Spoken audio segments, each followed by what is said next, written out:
C'est en 2023 que tout bascule pour Thierry Dinard. Suite au signalement d'un différend entre deux professeurs, il entre en conflit avec une partie de son équipe enseignante et de sa direction. Sa mise en place d'une nouvelle organisation dans le lycée est elle aussi contestée. Le proviseur se dit alors harcelé. J'ai appris qu'un mail avait circulé au sein de l'établissement où il était demandé ma tête, clairement. Le rectorat a été informé de ce mail en novembre 2023. Ils ne sont jamais revenus vers moi sur ce mail où il est dit clairement que des personnels se réjouiraient d'être autour de mon cercueil.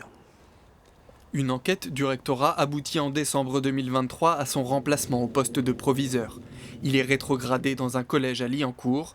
Contacté, le rectorat dit ne pas pouvoir détailler les conclusions de l'enquête administrative et affirme: Suite à des problèmes à la rentrée 2023 et de multiples alertes de professeurs et parents d'élèves, une enquête administrative a été diligentée à la suite de laquelle le ministère a considéré qu'il n'était pas possible de maintenir M. Dinard à la tête de l'établissement. Mais M. Dinard a été accompagné de manière continue. Thierry Dinard dénonce une enquête à charge et le silence de l'institution face au harcèlement. Il a intégré une association qui référence des cas similaires.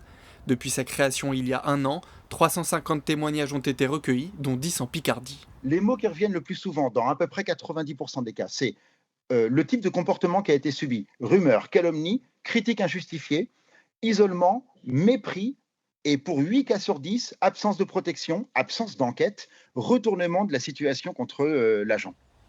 Thierry Dinard ne veut pas en rester là, il intente une action en justice contre sa hiérarchie pour faire reconnaître son harcèlement et il espère toujours une réhabilitation en tant que proviseur de lycée.